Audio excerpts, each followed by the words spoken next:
Sir screen visible हो रही है सभी को? जी मैम। Yes ma'am. जी जी जी, गुड इवनिंग एवरीवन। सब लोग बोल रहे थे थोड़ा सा रिवाइज करा देना पिछले वाला।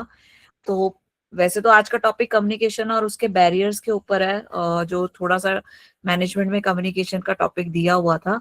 जो लास्ट 2 टॉपिक मैंने लिए थे मैं एक बार बता देती हूँ कि हमने बात की थी मैनेजमेंट क्या होती है, process of getting things done through and with others. इसकी प्रोसेस के अंदर 5 स्टेप्स आते हैं, यही 5 इसके फंक्शंस होते हैं। Planning, organizing, staffing, directing and controlling की हमने बात की थी। प्लानिंग में मैंने बताया था कि डिसाइड करते हैं, हम सिर्फ डिसीजन मेकिंग का काम करते हैं कि फ्यूचर में क्या करना है, कब करना है, कैसे करना है। और ऑर्गेनाइजिंग में हम क्या करते हैं, एक स्ट्रक्चर तैयार करते हैं, एक फ्रेमवर्क तैयार करते हैं कि कौन किसको रिपोर्ट करेगा, अथॉरिटी रिस्पॉन्सिबिलिटी रिलेशनशिप तैयार करते हैं। और उसके अंदर हम लोग कितनी सीट्स होंगी ये सब देखते हैं। फिर हम उसके हिसाब से स्टाफ अपॉइंट करते हैं, right person for the right job. फिर हम उनको डायरेक्ट करते हैं। डायरेक्शन का जो काम आता है वहां से एक्चुअल में वर्किंग प्रोसेस शुरू होती है। और डायरेक्शन के ही एलिमेंट होते हैं लीडरशिप और मोटिवेशन, जो हमने डिस्कस किए थे कि अलग अलग टाइप के लीडर्स होते हैं। अलग अलग टाइप की लीडरशिप थ्योरीज के बारे में हमने पढ़ा था। हमने पढ़ा लीडरशिप जो है वो एक क्वालिटी है किसी की, जिससे वो सामने वाले को इन्फ्लुएंस कर सके, फोर्स ना करे, इन्फ्लुएंस कर सके कि वो उसका फॉलोअर बने और उसके अकॉर्डिंग काम करे। तो लीडर ऑटोक्रेट भी होता है, लीडर डेमोक्रेट भी हो सकता है, लीडर फ्री रेन भी हो सकता है। 3 स्टाइल है। थ्योरीज की जहां तक बात है, 4 टाइप्स की थ्योरी होती है बेसिकली। एक है जिसमें जो सबसे पुरानी थ्योरी है वो कहती है कि बाय बर्थ ही लीडर्स पैदा होते हैं और आप बना नहीं सकते उन्हें। तो वो बनाने वाली चीज पे बिलीव ही नहीं करते हैं। सेकंड थ्योरी हमने पढ़ी, ट्रेड थ्योरी होती है, जिसमें वो कहते हैं कि आप इंटेलिजेंस को सीख सकते हो या नॉलेज लर्न करके भी एक अच्छे लीडर बन सकते हो, गॉड मेड ही नहीं होते हैं। तीसरी हमने पढ़ी जिसमें वो कहते हैं कि आपके ट्रेड्स के अलावा अगर आप नहीं भी हैं उतना पढ़े लिखे, but by your behaviour in dealing the situations, आप बिहेवियर थ्योरी को भी फॉलो करते हैं। और चौथी हमने पढ़ी थी कंटीजेंसी थ्योरी, जिसमें सिचुएशनल लीडरशिप की बात की थी कि लीडर जो है वो है जो अलग अलग सिचुएशन में अच्छे से डील कर ले सभी चीजों को। तो ये थ्योरीज के लिए हमने कुछ डिस्कशन किए थे। देन हमने एक पॉइंट लिया था मोटिवेशन का, कि मोटिवेशन की प्रोसेस होती है लोगों को एनकरेज करना, इंस्पायर करना। मोटिवेशन में मैंने बताया था पॉजिटिव नेगेटिव दोनों हो सकते हैं। और मोटिवेशन देने के लिए कोई ना कोई मोटिव होना चाहिए, जिसको आप एनकरेज कर रहे हैं उसके पास कोई ना कोई इच्छा ऐसी होनी चाहिए जिसे वो पाना चाहता है। तो उसके हिसाब से ही आप उसे मोटिवेट कर सकते हैं। उसकी भी हमने थ्योरीज पढ़ी थी। एक नीड बेस्ड थ्योरीज होती हैं, जिसमें सबसे इंपॉर्टेंट और सबसे पुरानी थी मेस्लो की थ्योरी, जिसमें उन्होंने 5 नीड्स में बांटा था। उसके बाद एक हमने हर्सबर्ग साहब की पढ़ी थी थ्योरी, 2 फैक्टर थ्योरी की। और एक हमने मैकग्रेगर साहब की XY थ्योरी पढ़ी थी। देन हमने ERG थ्योरी पढ़ी थी। मैंने क्वेश्चंस नहीं दिए, बट आप मुझे 1-2 दिन का टाइम दीजिए, क्योंकि मैं खुद स्कूल में काफी बिजी चल रही थी पिछले 10 दिन से। तो क्वेश्चंस और मटेरियल 1 या 2 दिन में सारा मैं ग्रुप में डाल दूंगी। मैं नहीं कर पाई उसको, थोड़ा टाइम टाइट था मेरा। इतना हम लोगों ने कवर किया था, जहां तो मैंने आपको एक समरी बता दी है ये सारी। और आज का जो टॉपिक मैं ले रही हूँ वो है कम्युनिकेशन। ये भी डायरेक्टिंग का ही एक एलिमेंट है, जो मैनेजमेंट का फंक्शन है डायरेक्टिंग, उसका ही एक इम्पॉर्टेंट एलिमेंट होता है कम्युनिकेशन। अब कम्युनिकेशन वर्ड ऐसा है कि हम सब जानते हैं इसका मतलब क्या है। अभी भी प्रेजेंटली अगर मैं बात करूं तो हम आपस में कम्युनिकेट ही कर रहे हैं। सो हम जब किसी दूसरे व्यक्ति या कई व्यक्तियों के साथ अपने आइडियाज, फैक्ट्स, ओपिनियन, अपनी इमोशंस या कोई भी इंफॉर्मेशन शेयर करते हैं, एक्सचेंज करते हैं, तो वो कम्युनिकेशन कहलाता है। ये ध्यान रखिए, कम्युनिकेशन में सिंगल पार्टी नहीं होगी, ठीक है। भले वन वे हो सकता है, वन वे हो सकता है, लेकिन पार्टीज 2 होंगी, एक होगा सेंडर और एक होगा रिसीवर। बहुत ही क्लियर सा, कई बार ना MCQ में उलझा देते हैं, मैं इसलिए बता रही हूँ आपको कि पार्टी हमेशा 2 होंगी। Communication one way, two way हो सकता है, but there always be there 2 parties. अकेला आदमी अपने आप से बात करेगा तो फिर वो पागल कहलाएगा। कम्युनिकेशन की प्रोसेस में एक्सचेंज ऑफ आइडियाज है, फैक्ट्स है, इंफॉर्मेशन है, डेटा है, ओपिनियन है, इमोशंस है, कुछ भी हो सकता है, एक व्यक्ति का दूसरे व्यक्ति के साथ या कई व्यक्तियों के साथ भी हो सकता है, ठीक है। सो ये बेसिक सा मीनिंग है कम्युनिकेशन का। अब ये आपके सामने एक स्लाइड है, आप चाहें तो इसको ड्रॉ भी कर सकते हैं। ये पूरा एक्चुअली प्रोसेस दिखाई गई है कम्युनिकेशन की। देखिए, दो पार्टीज है, मैंने आपको बताया, एक सेंडर है एक रिसीवर है। अगर आप स्क्रीन पे देख रहे हो तो यहाँ पे मेरा सर्कल बना रही हूँ मैं, एक सेंडर है और यहाँ राइट कॉर्नर पे जो है वो रिसीवर लिखा हुआ है, बाकी इनके बीच के स्टेप्स है। अब सेंडर जो है जो इंफॉर्मेशन शेयर कर रहा है, जैसे इस समय अगर मैं बात करूं तो मैं सेंडर का रोल प्ले कर रही हूँ, आप सब रिसीवर का रोल प्ले कर रहे हो, ठीक है। मेरे पास एक मैसेज है, एक कंटेंट है कि मुझे आपको कम्युनिकेशन के बारे में बताना है। I am using internet as a media, ठीक है। अपनी मैं पावर पॉइंट प्रेजेंटेशन यूज कर रही हूँ कंटेंट के लिए, और आप इंटरनेट कनेक्शन को या गूगल मीट को हम यूज कर रहे हैं एज मीडिया, और आप उसको क्या कर रहे हैं, रिसीव कर रहे हैं। लेकिन आप तक पहुंचाने के लिए पहले मैंने अपना मैसेज जो या कंटेंट जो है वो सिलेक्ट किया, सॉर्ट किया कि मुझे क्या क्या बताना है, ठीक है। तो वो कहलाती है एनकोडिंग। आप मैसेज ड्राफ्टिंग वाली जो बात आ जाती है कि आपने उसको एनकोड किया, और फिर रिसीवर उसको क्या करता है, डी कोड करता है। जैसे जो मैं बोल रही हूँ, आप हिंदी पढ़े हैं, इंग्लिश पढ़े हैं, जो भी लैंग्वेजेस आपने पढ़ी हैं, अब जो मैं लैंग्वेज बोल रही हूँ वो सीधे सीधे आपके दिमाग में उसका मतलब समझ में आता जा रहा है। इतनी फास्ट डी कोडिंग होती है, एनकोडिंग और डी कोडिंग होती है। वो स्टेप्स देखने में लग रहा होगा आपको 5 है। उसके बाद जब आप अपना रिएक्शन देते हैं, आप अपने थंब देते हैं, या आप अपने कोई कमेंट यहाँ पे चैट बॉक्स में लिखते हैं, तो हमें फीडबैक मिल जाती है कि हाँ ठीक है, लोगों को समझ में आ गया, या जो चीज मैंने बोली है वो कम्युनिकेट हो गई है। तो ये एलिमेंट्स भी हैं और ये प्रोसेस भी है। मतलब दो पार्टीज हैं कंफर्म, एक सेंडर एक रिसीवर। हमेशा सेंडर के पास कोई ना कोई इंफॉर्मेशन, कंटेंट, मैसेज कुछ ना कुछ होगा। आप किसी को गुस्से में आंख भी दिखा रहे तो आपके दिमाग में वो मैसेज गुस्से की फॉर्म में है, ठीक है। आप उसको बोलकर, लिखकर, इंटरनेट के माध्यम से या किसी और मीडिया, टेलीफोन के माध्यम से भी आप उसे कम्युनिकेट कर सकते हैं। लेकिन आपका मैसेज आपके दिमाग में ड्राफ्ट होता है, समटाइम आप उसे लिख लेते हैं, और फिर सामने वाला उसको क्या करता है, अंडरस्टैंड करता है, और फिर वो फीडबैक देता है अपनी कि हमें ये मैसेज समझ में आ गया। तो ये सिंपल सी प्रोसेस है, इसके अंदर ये बेसिक स्टेप्स है आपके। तो sender, message, encoding, media, decoding, receiver, और लास्ट में फीडबैक। आप एक चीज हमेशा याद रखिएगा, बिना फीडबैक के कम्युनिकेशन कंप्लीट नहीं माना जाता।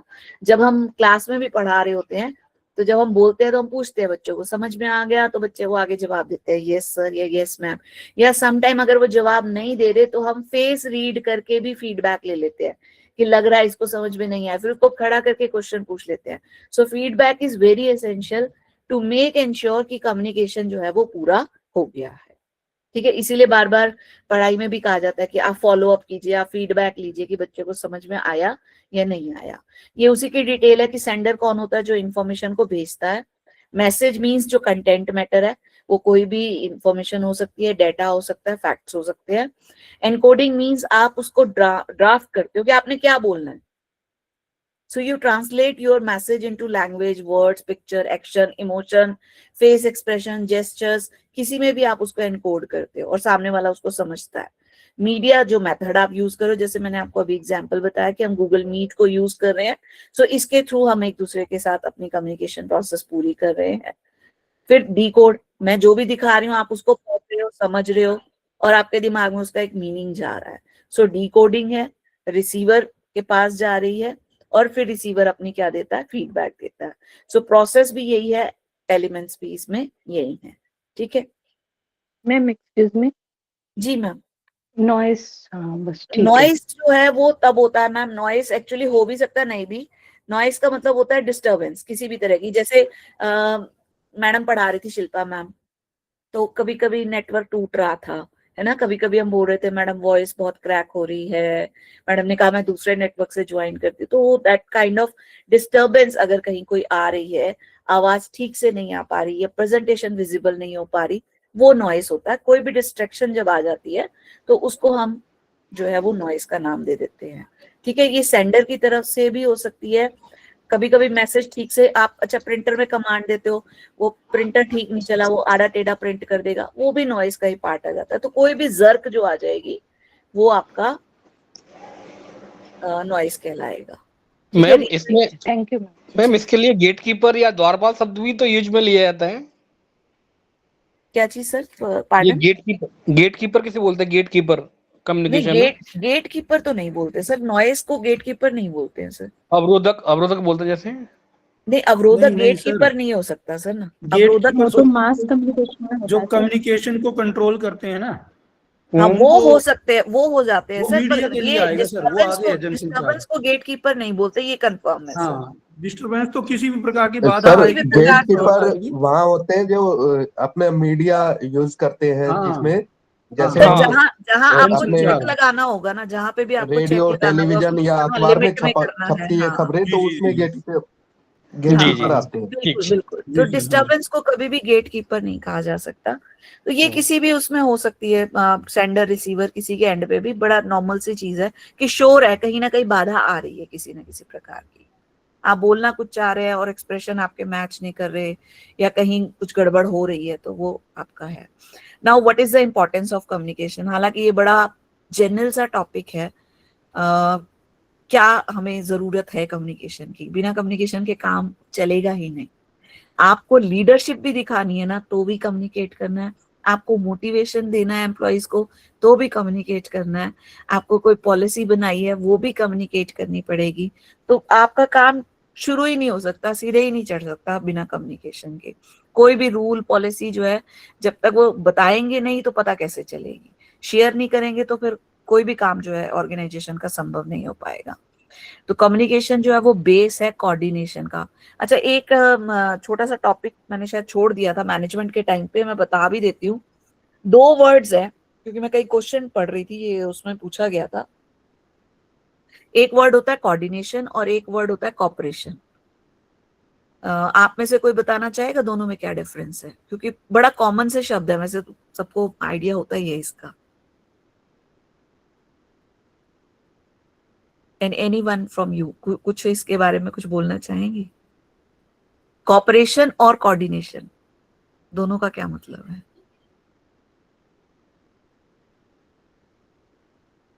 ओके, चलिए मैं बता देती हूँ। देखिए, जब हम म्यूचुअली किसी की हेल्प करते हैं ना अपनी मर्जी से, ठीक है, तो वो कहलाता है corporation.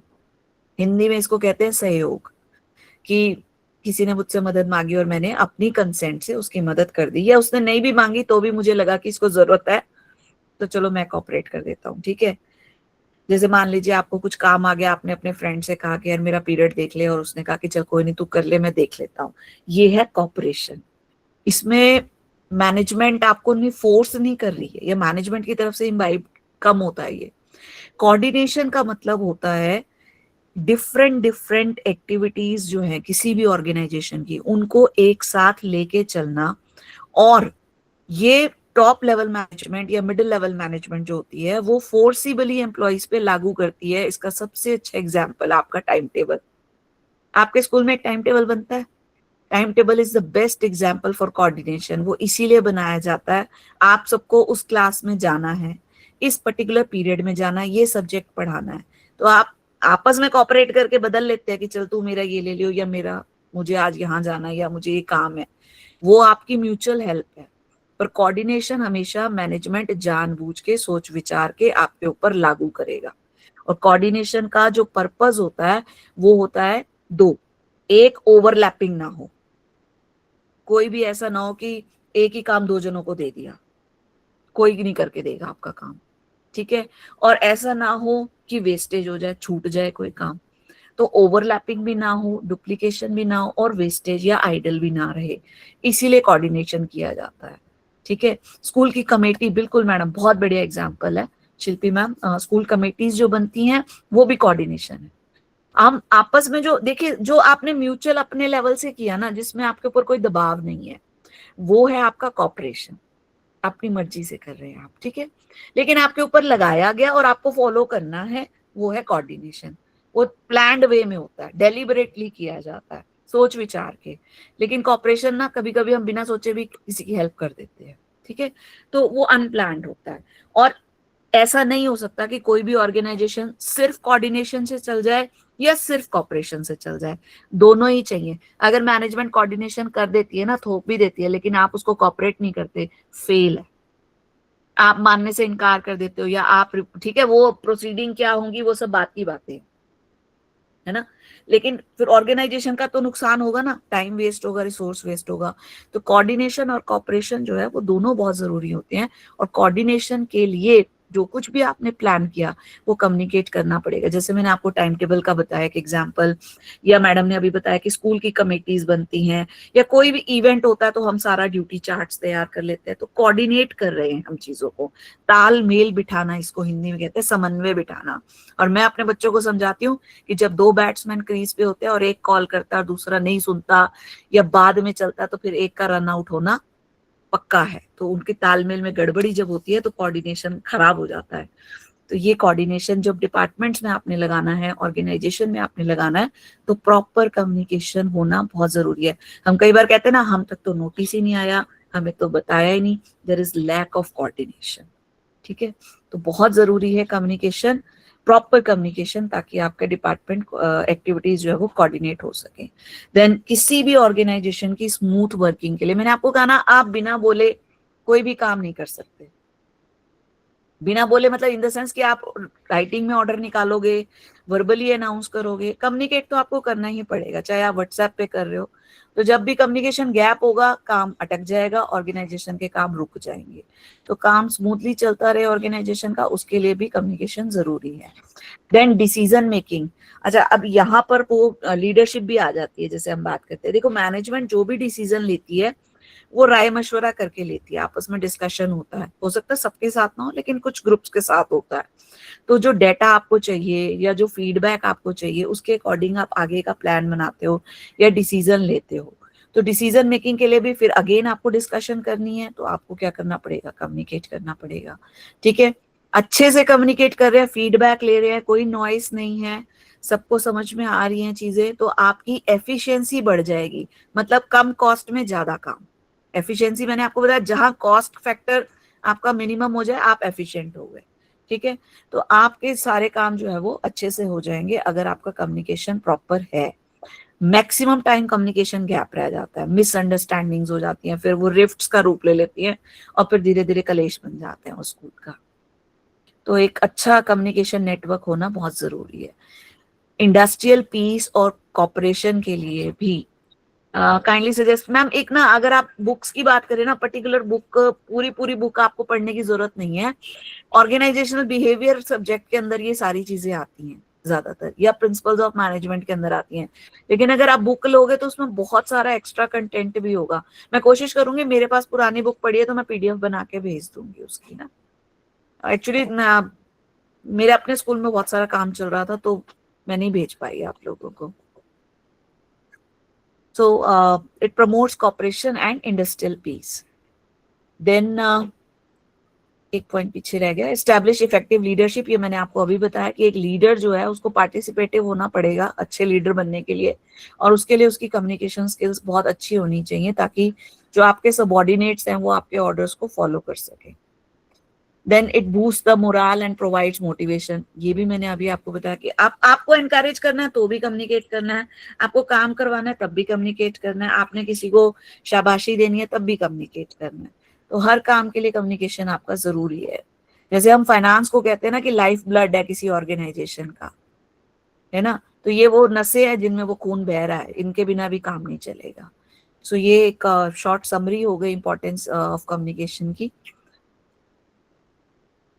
Then types of communication. देखिए कम्युनिकेशन 2 तरीके से हम लोग लेते हैं मेजर कैटेगरीज में। एक होता है ओरल, बोल के, और एक होता है रिटन, जो लिख के चला जाएगा। ठीक है, अभी मैं बोल रही हूँ तो वो ओरल है, प्रेजेंटेशन आपके सामने रिटन है, तो प्रेजेंटली मैं दोनों चीजें फॉलो कर रही हूँ आपके साथ। रिटन आपको एज प्रेजेंटेशन शो कर रही हूँ और वर्बली मैं आपसे बातचीत कर रही हूँ। तो ओरल कम्युनिकेशन होता है exchange of information with the help of spoken words.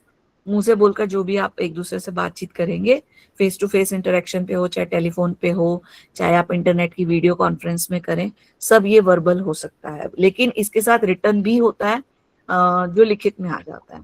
अच्छा, अगर आप ऑर्गेनाइजेशन लेवल पे बात करें या मैनेजमेंट लेवल पे बात करें तो हम प्रेफर करते हैं कि ओरल को कम से कम वो करा जाए, या अगर आपने ओरल करा भी है तो उसको राइटिंग में ले आइए, क्योंकि ओरल की प्रूफिंग नहीं हो पाती। ठीक है, और रिटन जो होता है उस पर सबके सिग्नेचर हो जाते हैं। That means everybody has got that information. Verbal and non verbal, right sir, verbal में शब्दों का इस्तेमाल है, नॉन वर्बल में सिंबल्स का इस्तेमाल है। पर अगेन या तो बोल के करेंगे या लिख के करेंगे उनको भी। वर्बल मीन जहां आप वर्ड्स का यूज कर रहे हैं, नॉन वर्बल मीन जहां आप सिंबल्स जेस्चर्स का यूज कर रहे हैं। सर आप सड़क पे चल रहे होते हैं, वहां पे साइन बोर्ड्स बने होते हैं, ठीक है, तो वो नॉन वर्बल है। निशान बना होता है नो पार्किंग का, लिखा नहीं होता नो पार्किंग, या बच्चा बना होता है तो हमें पता चल जाता है आगे स्कूल है, या बैरिकेड का निशान बना होता है, वो नॉन वर्बल है, लेकिन वो है रिटन कम्युनिकेशन। तो कैटेगरी वाइज हम दो कर लेते हैं, ओरल और रिटन। अब वो शब्दों का इस्तेमाल करके कर रहे हो तो वो वर्बल है, अगर आप उसमें जेस्चर्स का या सिंबल्स का इस्तेमाल कर रहे हो तो साइलेंट कम्युनिकेशन। साइलेंट कम्युनिकेशन कोई नहीं होता, आपके फेस के हाव भाव हो जाते हैं सर, वो आपका नॉन वर्बल कम्युनिकेशन में आता है, जो आपकी बॉडी लैंग्वेज बताती है। जब आप चुप हैं तो भी आपके चेहरे के जो भाव होते हैं वो कम्युनिकेट कर देते हैं। तो ऐसा साइलेंट कम्युनिकेशन के नाम से मैंने कुछ नहीं पढ़ा। ओरल और रिटन होते हैं, और ओरल और रिटन में वर्बल और नॉन वर्बल हो सकते हैं। आप वर्ड्स को यूज कर सकते हैं, लैंग्वेज को यूज कर सकते हैं। सांकेतिक होते हैं सर, नॉन वर्बल जो होते हैं वो सांकेतिक ही होते हैं, जिसमें आप संकेत के द्वारा या सिंबल्स के द्वारा जो है वो कम्युनिकेट करते हैं। Red light, green light, yellow light, ये भी आपके सांकेतिक ही होते हैं सारे। आपको बहुत सारे मिल जाएंगे सर, जगह जगह। आप देखिए वॉशरूम्स के बाहर हम कई बार मेल फीमेल नहीं लिखा होता लेकिन वो बना देते हैं, या फिजिकल हैंडीकैप का एक सिंबल बना होता है, तो वो भी कम्युनिकेशन है राइट। शब्दों का इस्तेमाल नहीं है, नॉन वर्बल है, लेकिन राइटिंग में क्योंकि वो प्रिंट हो रखा है, तो कुछ भी इस तरीके का जो है वो ये डिफरेंस रह जाता है सर। रिटर्न हो जाता है through written words in form of letter, memo, circular, report, card, manual, magazine, books, ये सब हो जाते हैं आपके, ठीक है। अच्छा, यहाँ एक कैटेगरीज है टाइप्स ऑफ कम्युनिकेशन में। कुछ कम्युनिकेशन फॉर्मल होते हैं और कुछ कम्युनिकेशन इनफॉर्मल होते हैं, ठीक है। हम जो अभी बात कर रहे हैं ना, ये इनफॉर्मल है। आप और हम जो आपस में मीटिंग कर रहे हैं, भले ही हम लोग फॉर्मली केवीएस से जुड़े हुए हैं, बट ये प्योरली इनफॉर्मल है।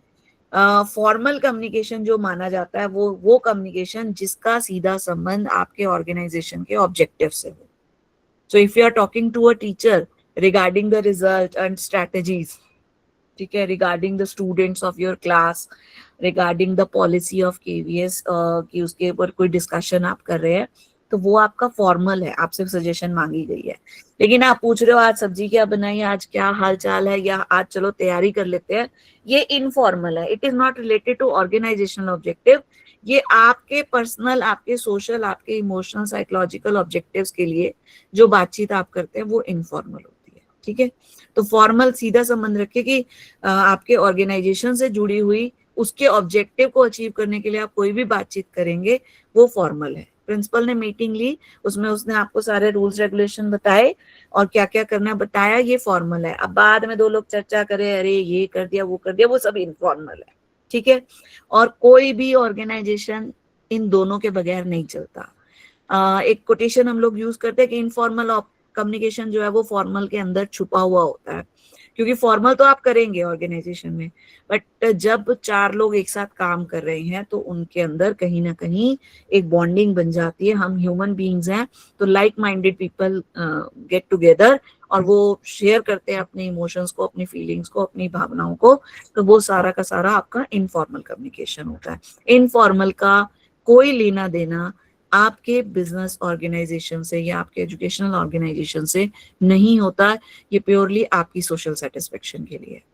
अब फॉर्मल जो होता है उसमें देखिए आप 3 एरोज करके चार्ट बना हुआ है, ये वर्टिकल, हॉरिजेंटल, डायगोनल, ठीक है। वर्टिकल मींस आपको जो प्रिंसिपल ने कम्युनिकेट किया या आपने जो प्रिंसिपल को कम्युनिकेट किया वो है वर्टिकल। आप अपने से ऊपर वाले लेवल के साथ बात कर रहे हैं या आपसे ऊपर वाला आपके साथ बात कर रहा है, वो वर्टिकल है। आप आपस में पीजीटीज बात कर रहे हैं या टीजीटीज बात कर रहे हैं, वो हॉरिजेंटल है। जब सेम लेवल पे बात करते हैं तो हॉरिजेंटल हो जाता है। जब आप टॉप लेवल अपने से ऊपर वाले से बात करेंगे तो वो वर्टिकल हो जाएगा, ठीक है। प्रिंसिपल आपसे करे या आप प्रिंसिपल से करें, ये वर्टिकल है, दोनों साइड से होता है, ठीक है। आप एप्लीकेशन साइन कराने गए, सर ने सैंक्शन कर दी या ऑर्डर निकाल दिया, वर्टिकल है। आपने किसी टीचर से बात की, हॉरिजेंटल है, बिकॉज ही और she is working at your own level. और डायगोनल होता है अपने डिपार्टमेंट से क्रॉस कहीं पे, ठीक है। सपोज आपके लेवल पे नहीं है लेकिन आप किसी और विभाग के ऊपर या नीचे किसी से बात कर रहे हैं, तो क्रॉस सेक्शनल हो जाता है वो आपका। वर्टिकल में लिखा भी हुआ है अपवर्ड और डाउनवर्ड, जैसे मैंने आपको बताया, आप अपने से ऊपर वाले से बात करें या अपने से नीचे वाले या आपके ऊपर वाला आपसे बात करे, तो वो सारा फॉर्मल कम्युनिकेशन में आ जाता है। और एक खास बात हम बताते हैं कि फॉर्मल हमेशा राइटिंग में होता है, इनफॉर्मल हमेशा आपका ओरल में ही चलता है, क्योंकि फॉर्मल कम्युनिकेट करना सबको जरूरी होता है, वरना कल को कोई भी आपके ऊपर ये like communication with CBSE is formal. हाँ कम्युनिकेशन, अच्छा आप इसका डायगोनल का बता रहे हो, हाँ बिल्कुल बिल्कुल बिल्कुल। सुरेश सर क्या रिपीट करूं? मैडम ये जो है ना अपना वर्टिकल हॉरिजॉन्टल डायगोनल, एक बार फिर से थोड़ा सा सर बता देती हूँ। वर्टिकल देखिए सर स्ट्रेट लाइन होती है, सीधी लाइन बिल्कुल जो जा रही हो ना, जैसे नॉर्थ और साउथ को कनेक्ट कर रही हो, तो उसमें अगर आप अपने से सुपीरियर से बात कर रहे हो, ठीक है, मैंने आपको एग्जांपल दिया, अब आपके स्कूल में मान लीजिए आपसे ऊपर वाइस प्रिंसिपल है, आप अपने वाइस प्रिंसिपल से बात कर रहे हो, ठीक है, तो वो आपका क्या कहलाएगा? वर्टिकल। आपके वाइस प्रिंसिपल आपसे बात कर रहे हैं, वो भी वर्टिकल है, ठीक है। और एक होता है कि आप पीजीटी, आप किसी दूसरे पीजीटी से बात कर रहे हो, वो हॉरिजेंटल है। लेवल की बात आती है सर, 3 लेवल होते हैं मैनेजमेंट के, टॉप, मिडल और लोअर। तो टॉप वाला मिडल से बात करे या मिडल वाला लोअर से बात करे या रिवर्स ऑर्डर में हो, तो वो सारा कहलाता है वर्टिकल। स्ट्रेट लाइन बने जब कम्युनिकेशन की लाइन स्ट्रेट हो अथॉरिटीज की। जब आप एक ही स्तर पे हैं, सारे टीचर्स आपस में बात कर रहे हैं, तो वो हॉरिजेंटल हो जाता है। अगर एक बड़े ऑर्गेनाइजेशन की बात करूं, तो जैसे डीसी आपस में बात कर रहे हैं ना सर, तो वो हॉरिजेंटल है, ठीक है। अब एसी प्रिंसिपल से बात कर रहा है तो वर्टिकल है। और हम किसी दूसरे डिपार्टमेंट से क्रॉस सेक्शन कर लेते हैं, जैसे मैडम ने अभी बताया कि सीबीएसई से हम कोई बात कर लेते हैं, वो हमारी डायगोनल हो जाएगी, क्रॉस हो रही है हमारे डिपार्टमेंट से, बाहर के किसी डिपार्टमेंट से हम बात कर रहे हैं, तो वो डायगोनल हो जाएगी, ठीक है सर। इसीलिए नीचे अपवर्ड और डाउनवर्ड है। आप अपने से ऊपर वाले से बात कर रहे हो तो अपवर्ड है, अगर आप अपने से नीचे वाले से बात कर रहे हो तो वो डाउनवर्ड है, ठीक है। फॉर्मल कम्युनिकेशन ये मैंने वैसे आपको बता ही दिया। ऑफिशियल चेन ऑफ कमांड से हम यूज करते हैं, ये स्केलर चेन मैनेजमेंट की टर्म है। स्केलर चेन का मतलब होता है चेन ऑफ अथॉरिटी। जैसे हम कहते हैं ना डीसी के नीचे एसी के नीचे फिर आपका प्रिंसिपल है, प्रिंसिपल के नीचे वाइस प्रिंसिपल है, वाइस प्रिंसिपल के नीचे पीजीटी है। तो ये जो चेन बनती है इसको हम कहते हैं चेन ऑफ कमांड या स्केलर चेन। तो इस चेन के थ्रू जो कम्युनिकेशन होता है वो फॉर्मल होता है। और मैंने आपको सिंपल लैंग्वेज में बता दिया कि ऑर्गेनाइजेशन के ऑब्जेक्टिव से जुड़ा हुआ कोई भी बातचीत जो है वो फॉर्मल कहलाएगी, ठीक है। और ये रिटर्न ही मानी जाती है, भले ही आप एक बार बोल दें लेकिन उसके बाद भी इसको राइटिंग में ले लिया जाता है, ठीक है। कई बार आपको फोन आता है ना ये काम कर दो, बट उसको फिर बाद में हम रिटर्न में भी करवा लेते हैं ताकि उसका रिकॉर्ड जो है वो मेंटेन हो जाए। ये वर्टिकल आ गया सर जो आप अभी पूछ रहे थे, आगे उसकी डायग्रामेटिकल प्रेजेंटेशन भी है। सुपीरियर सबऑर्डिनेट को कर रहा है तो डाउनवर्ड, सबऑर्डिनेट सुपीरियर को कर रहा है तो अपवर्ड। मैंने आपको बताया आप लीव सैंक्शन कराने जाते हैं सर के पास या मैडम के पास, यूडाइस, अगर आप सर यूडाइस की किसी और केवीएस से बात करें तो सेम लेवल आ जाएगा। If you are talking to state level it is diagonal, correct है ये एग्जांपल में। अपवर्ड आपका बता ही दिया मैंने इसको। हॉरिजेंटल है सेम लेवल का, जैसे मैंने आपको बताया ना टीचर्स आपस में शेयर कर रहे हैं। Among the person of same level और status is known as horizontal communication. Then diagonal, जैसे एक डिपार्टमेंट दूसरे डिपार्टमेंट से कर रहा है, ठीक है। तो जैसे अभी एग्जांपल सीबीएसई का भी आ गया, यूडाइस का भी आ गया, हम केवीएस से बाहर किसी से बात कर रहे हैं अपने डिपार्टमेंट के अलावा, तो फिर आपका वो डायगोनल हो जाता है, ठीक है। Then informal communication, informal communication मैंने आपको बताया ये आपका व्यक्तिगत हो जाता है। It is based on parents teacher communication जो है वो सेम लेवल पे आ जाएगी सर, हॉरिजेंटल लेवल पे आ जाएगी। और दूसरी बात सर, जो पेरेंट है ना वो आपके चेन ऑफ अथॉरिटी में वैसे आता ही नहीं है, हम सर्विस प्रोवाइडर है। तो आप टीचर से अगर फिर भी आप कह रहे हैं तो वो स्केलर चेन के अंदर तो आता ही नहीं। स्केलर चेन और हायरार्की नहीं सेम ही होती है sir. Hierarchy means the order, थोड़ा सा डिफरेंस आप ये ले सकते हो। हायरार्की होती है किसी भी चीज का ऑर्डर, नीचे से ऊपर या ऊपर से नीचे, असेंडिंग डिसेंडिंग, उसको हायरार्की कह देते हैं, क्रमबद्ध कर देना। और स्केलर चेन का मतलब होता है चेन ऑफ अथॉरिटी, ऊपर से नीचे ले लो चाहे नीचे से ऊपर ले लो, ठीक है। उसी को ही आप समझ लीजिए कि मैनेजमेंट की हायरार्की ही स्केलर चेन हो जाती है। पेरेंट और टीचर का कम्युनिकेशन भी सेम लेवल का ही माना जाता है, हॉरिजेंटल ही होता है, उसमें अपवर्ड डाउनवर्ड नहीं हो सकता, क्योंकि वो वैसे तो हमारे स्केलर चेन के बाहर है, फॉर्मल में आते ही नहीं है कई बार। लेकिन पीटी हम कंडक्ट कराते हैं क्योंकि ऑर्गेनाइजेशन से जुड़ी हुई है तो हॉरिजेंटल लेवल पे आएगी सर वो। Informal, it is based on informal relationship among the members of organization. ये जैसे जिनकी मित्रता हो गई, दो एक जैसे लोग मिल गए, साथ बैठ के खाना खा रहे हैं, घर की बात शेयर कर रहे हैं, वो सब आपका इनफॉर्मल है। ये ज्यादातर ओरल होता है, जेस्चर स्माइल इसके थ्रू शेयर होता है, और कभी कभी काम से जुड़ी हुई भी हम आपस की बातें कर लेते हैं। तो ये इनफॉर्मल कम्युनिकेशन है। इनफॉर्मल कम्युनिकेशन क्योंकि रिटर्न नहीं होता, तो जो नेटवर्क इसका यूज किया जाता है, इसको नाम दिया जाता है ग्रेप वाइन। अंगूर की बेल होती है ना, जिधर लपेटा आपने वहीं को फैल जाती है, तो जहां सपोर्ट मिलेगा वहीं फैल जाएगी। इसका कोई और छोर नहीं पता चलता, आप पूछो तो इसने कहा था, उसने कहा था। और र्यूमर्स जो होती हैं वो इनफॉर्मल में ही फैलती हैं, जो अफवाहें होती हैं वो आपकी इनफॉर्मल में फैलती हैं। तो इनका जो स्ट्रक्चर होता है, क्योंकि आपका जो फॉर्मल है वो तो चेन वाइज चलेगा कि इसने इसको बताया, फिर वो पूरे साइन होते हैं, स्टाफ लिस्ट लगती है। सर स्केलर चेन प्रोटोकॉल नहीं होती है। स्केलर चेन को आप हायरार्की समझ सकते हो, प्रोटोकॉल नहीं। प्रोटोकॉल मींस रूल्स होते हैं सर, प्रोटोकॉल में रूल्स आ जाते हैं सर। प्रोटोकॉल सभी के लिए अलग अलग हो सकते हैं। स्केलर चेन इज कनेक्टिविटी है, आपकी सुपीरियर और सबऑर्डिनेट का जो रिलेशनशिप है। ठीक है, आपका प्रोटोकॉल है कि आपको लीव सैंक्शन करानी है, ये प्रोटोकॉल है। किससे करानी है वो चेन में आ जाएगा आपका बंदा। Difference between formal and informal, I think ये आपको क्लियर हो जाएगा, इससे टेबल है। फॉर्मल जो है वो सिस्टमैटिक होता है, ऑर्डरली होता है। इनफॉर्मल के लिए तो कोई ऑर्डर निकलता ही नहीं, ना ही कोई इसका क्रम है, कहीं से भी शुरू हो सकता है। क्लासरूम कम्युनिकेशन सर फॉर्मल होता है, लेकिन अगर हम बच्चे से उसका हालचाल पूछ लेते हैं, वैसे उससे बातचीत कर लेते हैं, उसके साथ अपनी बॉन्डिंग एस्टैब्लिश करते हैं, वो इनफॉर्मल हो जाता है। आप जो पढ़ा रहे हैं क्लास में वो प्योरली फॉर्मल है, क्योंकि आपको उसकी सैलरी मिलती है, आपके ऑर्गेनाइजेशन की एक्टिविटी है। लेकिन आपसे कोई बच्चा वैसे पूछने आ गया कि सर मेरे घर में ये हो गया और मैं अब क्या करूं, कोई आपसे वो अपनी पर्सनल बात शेयर कर लेता है। फॉर्मल में कौन सा सर? फॉर्मल में सर जो वो पूछ रहे क्लासरूम टीचिंग जो है वो फॉर्मल है सर।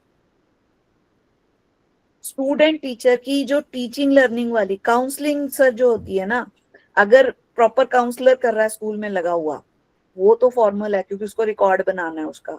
लेकिन आप वैसे किसी बच्चे से बातचीत कर रहे हैं तो वो इनफॉर्मल है। कभी कभी बच्चे आपके साथ भी तो पर्सनली अपनी इंफॉर्मेशन शेयर करते हैं सर, कुछ आपसे हेल्प ले लेते हैं कि मैडम, अच्छा कई बार कोई बच्चा खाना नहीं लाया होता, मेरे पास तो बहुत सारी बार ऐसे बच्चे केसेस ले आते हैं, अपना टिफिन भी कई बार दे देते हैं कि चल बेटा तू खा ले, कोई बात नहीं। तो किसी के सर अब सीधी किसी के मदर की डेथ हो गई मेरी क्लास में एक बच्चे की, तो मुझे लगा कि नहीं है, मैं उसके घर गई, उसको बेचारे को मिल के फादर को भी कंसोल करके। ये इनफॉर्मल है, कहीं इसका कहीं कंपल्शन नहीं है कि आपको जाना है। आप क्लास में जो बातचीत कर रहे हैं, पढ़ा रहे हैं, उसको समझा रहे हैं, उसकी इंप्रूवमेंट के लिए कर रहे हैं, वो सब फॉर्मल है। मैंने आपको एक लाइन में बताया, जिसका संबंध आपके ऑर्गेनाइजेशन के ऑब्जेक्टिव से है वो फॉर्मल है, जिसका संबंध आपके ऑर्गेनाइजेशनल ऑब्जेक्टिव से नहीं है वो इनफॉर्मल है। आप काउंसलिंग कर रहे हैं करियर को लेके, वैसे समझा रहे हैं पेरेंट को, वो भी फॉर्मल है। लेकिन कभी कभी बच्चे फ्रेंडली बात भी करते हैं सर, कभी माहौल हल्का करने के लिए भी, चलो आज गाना सुनाओ, है ना, आप वो इनफॉर्मल है, उसका आपकी पढ़ाई लिखाई से कोई संबंध नहीं है। कभी हम लाइट नोट पे बच्चों को कह देते हैं चलो आज गेम्स खेलते हैं, बच्चों के साथ ही खेल खेलना शुरू कर देते हैं, वो इनफॉर्मल है। ठीक है, फॉर्मल जो है वो ऑर्गेनाइजेशन नीड को सर्व करता है, इनफॉर्मल जो है वो सोशल ऑर्गेनाइजेशन दोनों नीड्स को फॉलो करता है। क्योंकि कहीं ना कहीं हम इंसान हैं और इनफॉर्मल बात नहीं करेंगे तो भी हमें कभी कभी जब ऑर्डर समझ में नहीं आता तो हम अपने फ्रेंड से पूछना बेहतर समझते हैं कि यार तुझे समझ में आ गया, चल बता दे करना क्या है। ठीक है, इम्पर्सनल होता है फॉर्मल कम्युनिकेशन, किसी के लिए व्यक्तिगत नहीं, वो सरकारी ऑर्डर है, आपको पूरा करना है। और इनफॉर्मल जो है वो प्योरली पर्सनल है, आपकी अपनी इच्छा होती है, आप किसी से बात कर रहे हैं तो। और डिस्टॉर्शन के चांसेस कम होते हैं क्योंकि रिटर्न में होता है। और इनफॉर्मल क्योंकि वर्बल है, ओरली किया जाता है, तो मैंने कहा ना बात का बतंगड़ जल्दी बन जाता है उसके अंदर, कि एक को बताएंगे वो दूसरा किसी और को कुछ और मिला के बताएगा, और वो बात के डिस्टॉर्ट होने के या मैसेज के बिगड़ने के चांसेस ज्यादा रहते हैं इनफॉर्मल में। फॉर्मल कम्युनिकेशन नेटवर्क जो है वो कैसा होता है? या मैम एक बार ये बताएंगे, ग्रेप वाइन जो बताया था उसके बारे में थोड़ा सा एक बार रिपीट करेंगे? सर इनफॉर्मल जो नेट आपका है ना कम्युनिकेशन, उसका जो नेटवर्क है उसको ग्रेप वाइन कहा जाता है। अंगूर की बेल को क्या है कि आप जिधर को लटका दोगे वहीं से फैलना शुरू हो जाती है, मतलब उसका कोई और छोर नहीं, जहां उसको सपोर्ट मिला वहीं से वो, ये मान के चलते हैं कि वहीं से फैलना शुरू हो जाती है। जैसे फॉर्मल जैसे होता है ना तो जी र्यूमर्स वगैरह है। रूमर्स फैल जाती है ना, पता ही नहीं चलता। जी आप किसी को कहोगे अच्छा तुझे अरे मुझे उसने कहा था, उससे पूछो उसने कहा था, तो जी जी जिस एक दूसरे के सर पे डलती जाती है और पता ही नहीं होता सोर्स ऑफ इंफॉर्मेशन है क्या, है ना। देखिए जो सरकारी ऑर्डर आता है उसका सोर्स पता होता है, हेडक्वार्टर से आई है, आरओ से आई है, प्रिंसिपल ने ऑर्डर निकाला है ना, एक एक सोर्स है इंफॉर्मेशन का, ऑथेंटिक है वो। आप देखिए फेक न्यूज निकलती है ना सर कई बार वेबसाइट्स पे या इंटरनेट पे, तो बताते हैं फेक है फेक है फेक है, वो इनफॉर्मली तो है, सारा कहीं आपस में शेयर हो रहा है। फॉर्मल जो भी होगी वो राइटिंग में आएगी। र्यूमर्स एंड प्रोपोगेंडा में डिफरेंस बहुत है मैम। र्यूमर्स तो अफवाह है, वो सच्ची नहीं है बेसिकली, और प्रोपोगेंडा होता है किसी चीज का प्रचार करना। आप झूठा करे सच्चा करे वो अलग चीज है, अगर झूठा कर रहे हैं तो फिर वो र्यूमर में कन्वर्ट हो जाएगी। आप किसी चीज को फैला रहे हैं, अब मान लीजिए अब एक आदमी कहता है भगवान का नाम जपो, भगवान का नाम जपो, इस चीज का वो प्रोपोगेंडा कर रहा है, वो उसका प्रचार कर रहा है। कंपनियां अपने प्रोडक्ट को प्रोपोगेंडा करती है, उनका प्रमोशन करती है, उसके बारे में बताती हैं लोगों को। रूमर्स सच नहीं होती, रूमर्स का सीधा सा उनका कोई सिर पैर नहीं है, वो फैक्ट है ही नहीं और फैलाई जा रही है, वो र्यूमर है आपकी। अफवाह जिसको कहते हैं, वो दिल्ली में चला था ना, काला काला वो क्या आया, बंदर आया, भगवान जाने क्या था वो, कभी कहते जी गणेश जी दूध पी रहे हैं, अफवाह है, वो पी रहे या नहीं पी रहे, मैं किसी के उसमें नहीं जाऊंगी, मगर जो ये र्यूमर्स मीन जिनमें सच्चाई नहीं है। और प्रोपोगेंडा होता है कि आप प्रचार कर रहे हो, किसी बात को फैला रहे हो, वो सच हो भी सकती है नहीं भी हो सकती है, दोनों पॉसिबिलिटीज है, पर र्यूमर्स कंफर्म्ड है कि र्यूमर ही है, वो सच्चाई नहीं है। वो तो अफवाह है जी। हाँ वो अफवाह है बिल्कुल, और उसका कोई सोर्स नहीं, किसी ने नहीं देखा, बढ़ा चढ़ा के एक से दूसरा, दूसरे से तीसरे तक फैलती जाती है। ठीक है मैम। अगली स्लाइड जो आएगी फॉर्मल कम्युनिकेशन नेटवर्क की आएगी। इसको आप थोड़ा देखिएगा ध्यान से। अलग अलग टाइप के ना नेटवर्क होते हैं, सिंगल चेन, ये मिलिट्री वगैरह में ज्यादा चलता है, इस तरीके का जो होता है ना, ए से बी, बी से सी, सी से डी, डी से ई। अब ए डायरेक्टली ई या ई डायरेक्टली ए को कम्युनिकेट नहीं कर सकता, चेन में बंधे हुए आप सीधे कम्युनिकेशन नहीं कर सकते, अपने से ऊपर वाले को ही करोगे।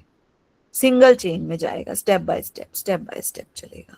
ठीक है, तो ये सिंगल चेन कहलाती है, चाहे हॉरिजेंटली कनेक्टेड हो चाहे वर्टिकली कनेक्टेड हो, एक के बाद एक के बाद एक, जैसे सीढ़ी होती है ना सर, एक स्टेप फिर दूसरा स्टेप फिर तीसरा स्टेप फिर चौथा स्टेप, तो उसको हम सिंगल चेन कहते हैं। ठीक है, फिर इसके बाद आ जाता है हाँ थ्रू प्रॉपर चैनल, बिल्कुल बिल्कुल सही पकड़ा सर आपने, थ्रू प्रॉपर चैनल। फिर हो जाता है आपका वाई पैटर्न। वाई पैटर्न आपके सामने देखिए इमेज है, ए डी ई लिखे हुआ ना, एक ये चेन में है, लेकिन ए जो है वो सी को भी रिपोर्ट करेगा, बी को भी रिपोर्ट कर रहा है, और बी और सी ए को भी ऑर्डर दे रहे हैं। ठीक है, ये ज्यादातर आपके जो बड़े लेवल पे हो जाता है, कई बार जो दो अधिकारी हैं, जैसे आपके अगर मैं केवीएस की बात करूं, like 2 additional commissioners are there, है ना, one commissioner is there but 2 additional commissioners are there, तो वो 2 एडिशनल के नीचे जितने भी हैं वो हालांकि वैसे डिस्ट्रीब्यूट कर देते हैं, बट स्टिल कुछ कॉमन फैक्टर्स भी होते हैं जिनको वो कम्युनिकेट करते हैं। तो स्लाइटली सेंट्रलाइज्ड, थोड़ा सेंट्रलाइज किया हुआ है, some persons are closer to the centre of network, और बाकी फिर सिंगल चेन में काम करते हैं। ठीक है, तो ये वाई पैटर्न है, ये जो चेन एक सिंगल चेन है वो तो थ्रू प्रॉपर चैनल, बिल्कुल सही लिया आपने। Student taught by different subject teacher, is it why? नहीं सर, ना ना ना, वो वाई नहीं होता सर। वाई पैटर्न में तो सर वो एक बच्चा ऊपर बहुत सारे आएंगे।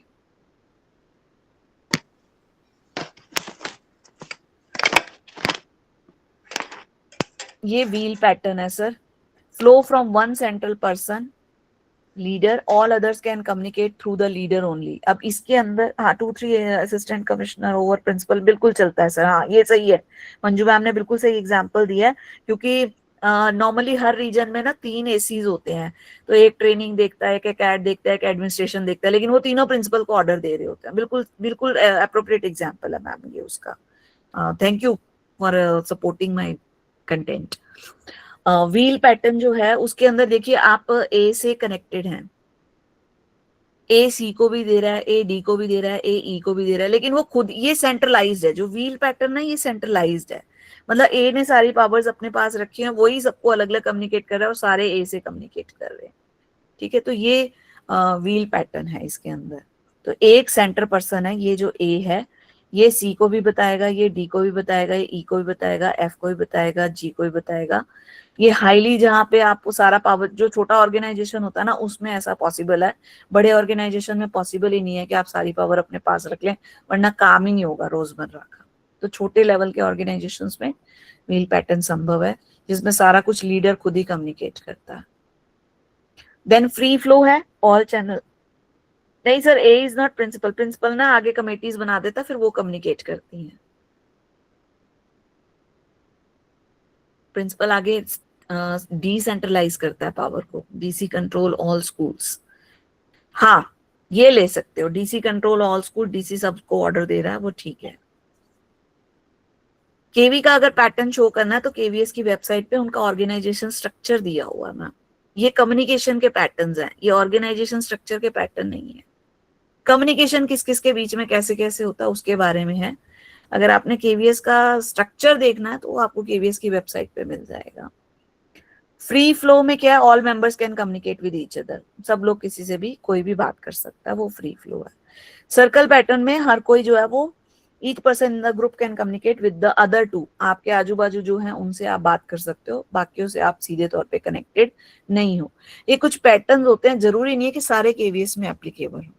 ठीक है, हम लोग एक्चुअली बिजनेस मैनेजमेंट और ऑर्गेनाइजेशन पढ़ाते हैं, तो अलग अलग टाइप के बिजनेस होते हैं, कोई छोटा है, कोई बड़ा है, कोई कोऑपरेटिव बिजनेस है, कोई स्टार्टअप है, तो डिफरेंट डिफरेंट एग्जांपल्स हम बच्चों को दे देते हैं, but we can't apply all to KVS, है ना।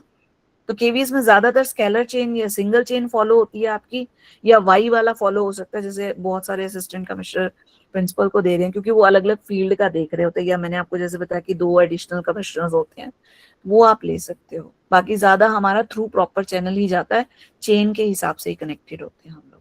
ठीक है, इन्वर्टेड वी पैटर्न होता है, subordinate can communicate with his immediate superior as well as his superior, मतलब आप प्रिंसिपल और एसी दोनों से, आप केवीएस में कहाँ इतना एप्लीकेबल है कि आप सीधा एसी को ही बात करें, आपको एसी को ही बात करनी है तो आपको प्रिंसिपल के थ्रू ही बात करनी पड़ेगी। Show the first one again. Okay sir, मैं पीछे ले जाती हूँ। ये है sir single chain, first one single chain है, और सेकेंड वन जो है वो वाई है। ये दोनों हमारे यहाँ पे चल जाते हैं। व्हील पैटर्न छोटे ऑर्गेनाइजेशन में ही संभव हो पाता है, क्योंकि सारी पावर आपने अपने हाथ में रखी हुई है, आप ही सब कुछ देख रहे हो, तो प्रिंसिपल भी इतना नहीं करता सर, प्रिंसिपल भी डेलीगेट करता है पावर। आप सारे तो खुद पीजीटीज हो, कोई एग्जाम, कोई सीसीए, कोई एक भारत श्रेष्ठ भारत देख रहा होगा, कोई आपका एडमिशन देख रहा होगा, कोई दूसरा काम देख रहा होगा, तो उसने भी डेलीगेट कर दिया। अब वो इंचार्जेस से सिर्फ बात करता है, इंचार्जेस आगे बात करते हैं, है ना, सबके साथ वो सर वो डेलीगेट है, वो व्हील नहीं है, वो स्प्रेड हो जाती है, 1 से 3, 3 से 6, 6 से 9 ऐसे करके डेलीगेट हो जाती है। फ्री फ्लो में इनफॉर्मल हो जाता है ज्यादातर। सर्कल पैटर्न में ये ज्यादातर बैंक्स वगैरह में हो जाता है। सर्कल पैटर्न के आप आजू बाजू वाले से बात कर सकते हो, डायरेक्ट बाकी सबसे बात नहीं कर सकते। इन्वर्टेड पी में ये है कि आप इमीडिएट सुपीरियर और उससे ऊपर वाले से भी बात कर लो। ये कुछ ऑर्गेनाइजेशंस में शायद परमिटेड है, बट हमारे यहाँ पे ऐसा एप्लीकेबल नहीं है। ये समरी है सारे नेटवर्क्स की जो हमने अभी तक देखे हैं। देन इनफॉर्मल कम्युनिकेशन, इनफॉर्मल का कोई अता पता नहीं होता है। ये सिंगल स्ट्रैंड में भी हो सकता है, वैसे चांसेस बहुत कम होते हैं कि सिंगल एक ने दूसरे को बताया, दूसरे ने तीसरे को, वो पहला भी तीसरे को बता सकता है, कोई लाइन नहीं होती इनकी, गॉसिप है, कोई अता पता नहीं है। सबके एक आदमी सबके कान भर रहा है, वो भी हो सकता है। एक से दूसरा, दूसरे से तीसरा, तीसरे से चौथे को पहुंची अफवाह जो फैली, वो भी हो सकता है। इनका ना कोई सेट पैटर्न वैसे होता ही नहीं है। आप कहीं देखोगे ना प्रोबेबिलिटी, इसने बोला होगा, उसने बोला होगा, कुछ नहीं, झुंड में फैले हुए हैं, क्लस्टर बना लिया, जिसका जिसका ग्रुप है, ग्रुपिज्म में बात कर रहे हैं, तो वो है। ये स्लाइड तो मैं अभी शेयर कर दूंगी सबके साथ पूरी, इसमें डायरेक्टिंग का सारा चैप्टर है पूरा। तो सिंगल एक दूसरे को, दूसरा तीसरे को, तीसरा चौथे को, ऐसा भी हो सकता है। गॉसिप तो सर कहीं कोई अता पता ही नहीं होता, जिसको चुगली करना कह देते हैं हम लोग। प्रोबेबिलिटी, अच्छा इसने बोला था, नहीं उसने बोला था, अटकले भी लगाते हैं, कोई कुछ सोच रहा है, कोई कुछ सोच रहा है। और क्लस्टर में क्या होता है, जो आपका ग्रुप होता है आपस में ही आप लोग इंफॉर्मेशन शेयर करते रहते हो। ये इंपॉर्टेंट टॉपिक है जिसपे मुझे लगता है कि क्वेश्चन पूछे जा सकते हैं। बैरियर्स टू इफेक्टिव कम्युनिकेशन, एक प्रभावशाली संप्रेषण में क्या क्या बाधाएं आ सकती हैं। एक अच्छा कम्युनिकेशन तब माना जाता है जब वो टू वे हो। एक अच्छा कम्युनिकेशन तब माना जाता है जो बात आप सामने वाले को बताना चाह रहे हैं वो उसी सेंस में उसको समझे, ठीक है, तब तो वो इफेक्टिव है। अगर उसने वो नहीं समझा या फीडबैक नहीं दिया या आप ठीक से नहीं समझा पाए तो वो इनइफेक्टिव माना जाता है। इसका मतलब उसमें रुकावट है। अब आप मुझे कह दें कि तेलुगु की पिक्चर है देख ले, मेरे तो सर के ऊपर से निकल जाएगी, मुझे आती ही नहीं है, लैंग्वेज ही नहीं पता, तो बैरियर है। ठीक है, आप बोल रहे हो बहुत ज्यादा डिस्टरबेंस हो रही है, या मैं बोल रही हूँ मेरा नेटवर्क टूट जाए, डिस्टरबेंस हो रही है, आप सारे अभी शोर मचा दोगे, अरे मैडम समझ ही नहीं आ रहा, समझ ही नहीं आ रहा, बैरियर है। प्रिंसिपल आपको कुछ कह रहा है, आप सुनने को तैयार नहीं, आपके दिमाग में चल रहा है आज तो घर में मेरा बहुत सारा काम बचा हुआ है, इसने आना है उसने आना है, आप ध्यान ही नहीं दे रहे उसकी बात को, बैरियर है। आपकी किसी से जो आपके सहकर्मी है उनसे बनती नहीं है, वो कुछ भी बोले आपने कान में रुई डाल रखी है, बैरियर है। ठीक है, आप क्लास में बच्चे को पढ़ा रहे हो, बच्चा भी कहता है मैंने इस टीचर की बात नहीं माननी, नहीं करके आऊंगा काम, बैरियर है। मैं बच्चों को बहुत अच्छे से ये वाले एग्जाम्पल हम लोग क्लास में डिस्कस करते हैं। डिफरेंट टाइप की रुकावटें हो सकती हैं, आपसे संबंधित, रिसीवर से संबंधित, मीडियम से संबंधित, लैंग्वेज कंटेंट से संबंधित, अलग अलग तरीके की। कभी कभी ऑर्गेनाइजेशन की चेन ही इतनी लंबी होती है कि बात पहुंचने में ही टाइम लग जाता है, वो भी एक बैरियर है। ठीक है, तो एक प्रभावशाली संप्रेषण में क्या रुकावटें आ सकती हैं वो हम डिस्कस करेंगे। मेन हम 4 कैटेगरीज में बांटते हैं इनको। ये बैरियर का मतलब बताया गया कि कोई भी हर्डल, कोई भी रुकावट जो है आपके बातचीत के अंदर आ रही है, चाहे वो डिस्टरबेंस है, चाहे वो लैंग्वेज का प्रॉब्लम है, चाहे सुनने वाला सुनना नहीं चाहता, समझाने वाले को समझाना नहीं आता, कोई भी रीजन है, आपकी साइकोलॉजिकल स्टेट ऑफ माइंड उस समय ऐसी नहीं है कि आप सुने समझें, तो कम्युनिकेशन इफेक्टिव नहीं होगा। ठीक है, तो any type of hurdle, block और bottleneck in the path of communication is called barrier. सबसे पहला है सीमेंटिक बैरियर। सीमेंट से याद रखना, सीमेंट जोड़ता है ना, दीवारें बनाता है, तो जब आप अपना मैसेज कंटेंट बना रहे होते हैं उसमें अगर कंटेंट से रिलेटेड कोई प्रॉब्लम है वो कहलाती है सीमेंटिक। मान लीजिए जो लैंग्वेज आप यूज कर रहे हैं रिसीवर को वो समझ ही नहीं आ रही, ठीक है, जैसे मैंने आपको कहा मुझे आप तेलुगु पिक्चर दिखाएंगे, जब तक वो डब्ड होगी तब तो मैं देख लूंगी, समझ में आ जाएगी, लेकिन अगर वो उसी लैंग्वेज में तो मुझे समझ ही नहीं आएगी। ऐसे ही किसी और को आप कोई और लैंग्वेज की फिल्म दिखा दें, उस सर के ऊपर से निकल जाएगी, तो पल्ले ही नहीं पड़ेगा उसको। इसीलिए गवर्नमेंट भी कहती है मदर टंग में समझाओ, बच्चे को जल्दी समझ में आएगा। दूसरा, आपके मैसेज में कुछ ऐसे वर्ड्स हैं जो डबल मीनिंग है, अब कोई उसको किस अर्थ में ले सकता है, कोई उसको किस अर्थ में ले सकता है, तो वो भी मैसेज ठीक से कम्युनिकेट नहीं करेंगे। तीसरा, आपने मैसेज लिख दिया लेकिन क्लियर सा नहीं लिखा कि करना क्या है। आपने बोला मेरे गेस्ट आ रहे हैं देख लेना, अरे भाई क्या देखना है, ठीक है। नॉइस नहीं, सेम नहीं होता मैम, नॉइस समटाइम आपके कंट्रोल में नहीं होती, पर बैरियर को आप सुधार सकते हो। काइंड ऑफ नॉइस जो है, एक काइंड ऑफ बैरियर ले सकते हो, लेकिन सारे बैरियर नॉइस नहीं होते। मैम बैरियर क्या हर्डल को बोल सकते हैं? हाँ हाँ, हर्डल, हर्डल का ही सिनोनिम बैरियर है मैम। भाषा संबंधी, हाँ, जो मैसेज की, जब भाषा संबंधी के अलावा मैसेज में कोई भी प्रॉब्लम है ना सर, मैसेज के अंदर आपने डबल मीनिंग यूज किए, वर्ड्स यूज किए, या मैंने आपको एग्जांपल बताया मेरे गेस्ट को देख लेना, अरे क्या देखना है, उनका होटल देखना है, उनको स्टेशन से लाना है, उनको खिलाना पिलाना है, क्या देखना है, या उनकी शक्ल देख के आनी है, क्लियर तो किया नहीं कुछ भी, आप देख लेना। अरे आप देख लेने में क्या एजम्पशन ले हम, तो कम्युनिकेशन जो है वो क्लियर और डेफिनेट होना चाहिए, तभी इफेक्टिव होता है। साफ स्पष्ट निर्देश होने चाहिए कि हाँ जी ये करना है। अभी हम बात कर रहे हैं ना कि वेटेज तो बताई नहीं है, कर लो तैयारी, ये 3 पार्ट हैं, अब 20 की है, 30 की है, किस हिसाब से करें, आप सब अपने अपने हिसाब से तैयारी कर रहे हैं। रिलीजन, रीजन, जेंडर, मैम ये बैरियर नहीं होते, रिलीजन, रीजन, जेंडर बैरियर नहीं होते। बैरियर है कि आप अपने रिसीवर के हिसाब से मैसेज फॉर्म ही नहीं कर पा रहे हो, ठीक है, वो बैरियर है। आपकी लैंग्वेज अकॉर्डिंग टू रिसीवर होनी चाहिए। दूसरी बात, उसमें जो इंस्ट्रक्शंस है वो क्लियर और स्पेसिफिक होनी चाहिए, ड्यूअल मीनिंग वर्ड्स नहीं होने चाहिए। अगर आप ट्रांसलेशन कर रहे हो वो भी फॉल्टी नहीं होनी चाहिए, फॉल्टी इन द सेंस कि उसका सही सेंस पकड़े। वो ट्रांसलेशन भी आप इंग्लिश से हिंदी में भी कर रहे हो तो सही शब्द आना चाहिए, ठीक है। मैं एक एग्जांपल अपने बच्चों को कई बार, अब कैपिटल वर्ड है ना, कैपिटल वर्ड होता है, कैपिटल का नॉर्मली आम इंसान सोचता है राजधानी, इधर capital of India new Delhi है। मैं मैनेजमेंट वाली, अकाउंट्स वाली हूँ, हमारे यहाँ कैपिटल का मतलब पूंजी होता है, जो बिजनेसमैन ने बिजनेस में पैसा लगाया वो कैपिटल है। आप ट्रांसलेशन में आप गूगल पे डाल दो और आपने चेक नहीं किया उस मैसेज को, हाँ ये क्रिकेट प्लेज रमन, ये तो सेंटेंस ही क्लियर नहीं हुआ, ये गड़बड़, ये सिमेंटिक बैरियर है, ठीक है। तो आप जो है ट्रांसलेशन आपकी फॉल्टी है तो भी आपका मैसेज ठीक से कम्युनिकेट नहीं होगा, ठीक है। तो ये कई सारे प्रॉब्लम्स आ जाते हैं, आगे हम देख लेंगे। तो मैसेज संबंधी जो भी प्रॉब्लम होगी वो सिमेंटिक, ठीक है। तो word semantic means meaning of words and sentences, आपके सामने ही आ गया। तो people interpret different meanings of same message, ठीक है। तो अलग अलग मैसेज उसका मतलब निकाल लेते हैं, इसका मतलब आपका मैसेज जो है वो क्लियर और स्पेसिफिक नहीं है according to their attitude, experience and education. और इंडिया में मैं बता दूं आपको 90% लोग, एक लेटर भी आता है ना उसको ठीक से नहीं पढ़ते हैं। स्क्रीन विजिबल नहीं है सर, मेरे यहाँ से तो दिख रही है विजिबल। नहीं, विजिबल है, विजिबल है। विजिबल है मैम। सुरेश सर कुछ पूछना चाह रहे हैं सर, सुरेश सर कुछ पूछना चाह रहे हैं। जी सर। सर मैं बताना कुछ चाह रहा हूँ मैडम। जी सर। जी करेगा आपको थोड़ा बीच में मैं नहीं सर, कोई बात नहीं। जी सर। क्या होता है, लैंग्वेज होती है तो लैंग्वेज में एक होता है सिंटैक्स और एक होता है सिमेंटिक, राइट। सिंटैक्स होता है उसका स्ट्रक्चर,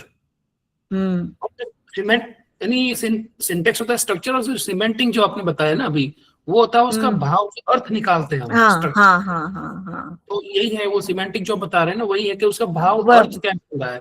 बिल्कुल भाई, मैसेज से संबंधित ही समस्या है कि अगर वो उसको सही इंटरप्रेट कर रहा है फिर तो ठीक है, और अगर वो उसको सही से नहीं समझ पा रहा जैसा आप चाहते हो कि वो समझे, वो नहीं समझ पा रहा तो वो सिमेंटिक बैरियर है, ठीक है। तो ये जो है वो इस तरीके की, इसमें आप जैसे मैंने आपको बताया डबल मीनिंग वर्ड्स हो सकते हैं, या एजम्पशंस क्लियर नहीं है, या आपका ट्रांसलेशन फॉल्टी है। Now first is badly expressed message, आपने सही शब्द का इस्तेमाल ही नहीं किया। तो आई बॉट अ बॉट और I bought a car, bought की जगह बोट लिख दिया, तो गलत वर्ड का इस्तेमाल कर लिया। कभी कभी आपने देखा होगा, आते नहीं है कि ये लाइन पढ़ो और इसको अब दोबारा पढ़ो ऊपर जाके, वो पजल की फॉर्म में या मीम्स की फॉर्म में आते हैं। हम लोग आधे से ज्यादा बार रैंडम स्टडी करते हैं और अंदाजा हमारा दिमाग लगा लेता है कि यही वर्ड होगा, जबकि एक्चुअली वो स्पेलिंग कई बार गलत लिख देते हैं या कुछ इस तरीके की आपने देखी भी होंगी। मीम्स भी आते हैं। मैं आपको बता रही थी कि 90% लोग लेटर को भी प्रॉपर नहीं पढ़ते हैं कि उसमें लिखा क्या है। अगर सही से पढ़े तो उसका सही अर्थ भी समझ में उसमें आ जाता है। फिर symbols with different meaning, a word और सिंबल हैविंग डिफरेंट मीनिंग। आपके सामने एक सिंबल है, थंब हम ओके के लिए भी करते हैं, बहुत बढ़िया के लिए भी करते हैं, फिनिश हो गया उसके लिए भी करते हैं, और हिंदी में तो अंगूठे दिखाने का मतलब ही बिल्कुल अलग हो जाता है।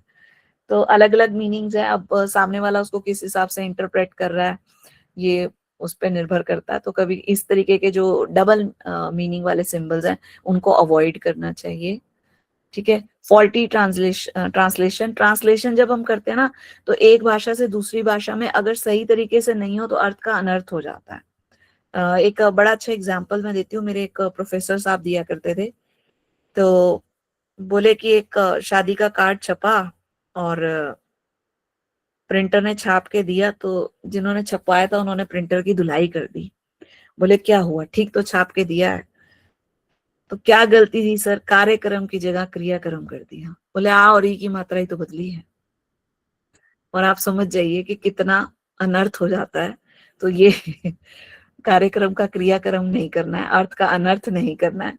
तो बहुत बढ़िया एग्जाम्पल हमारे एक प्रोफेसर साहब दिया करते थे ये, तो मैं भूलती नहीं कभी उनका एग्जाम्पल। मैं अपने बच्चों को भी बताती हूँ कि गड़बड़ इतनी भी मत कराओ कि उसकी मतलब ही बदल जाए बिल्कुल। तो ट्रांसलेशन जो है वो आप ठीक से करेंगे। अनक्लैरिफाइड assumption, आप जैसे मैं आपको कह रही थी कि देख लेना, टेक केयर ऑफ गेस्ट, क्या देख लेना है उसके बारे में, कुछ क्लियर नहीं किया है, तो वो अपने आप से एज्यूम करके एम्प्लॉय कुछ भी कर सकता है, तो assumptions क्लियर होनी चाहिए। बॉडी लैंग्वेज और जेस्चर डिकोडिंग, समटाइम क्या होता है जो हम बोल रहे होते हैं और हमारे जो हाव भाव होते हैं या बॉडी लैंग्वेज है वो सपोर्ट नहीं कर रही होती है, मतलब बोल हम कुछ और रहे होते हैं और भाव भंगिमाएं हमारी कुछ और कह रही होती हैं, तो जो सामने वाला है वो कंफ्यूज हो जाता है कि क्या समझूं, इसके बोलने पे जाऊं कि इसकी दूसरी लैंग्वेज पे जाऊं, तो वहां पर भी वो गलत परसेप्शन ले सकता है। तो ये सारे जो होते हैं वो सिमेंटिक बैरियर्स होते हैं। ये आपके सामने उसके टाइप्स हैं। सर ने बहुत अच्छे से एग्जांपल भी समझा दिया कि सिमेंटिक मीन्स उसका भाव आप अच्छे से समझ जाए, उसका मीनिंग आप अच्छे से समझ जाए। तो अगर एक्सप्रेस आपने ठीक नहीं किया या डिफरेंट मीनिंग वर्ड्स यूज कर लिए, डबल मीनिंग वर्ड्स यूज कर लिए हैं, प्रॉपर पंक्चुएशन मार्क, बिल्कुल बिल्कुल बिल्कुल कल्पना मैम आप एब्सोल्युटली राइट।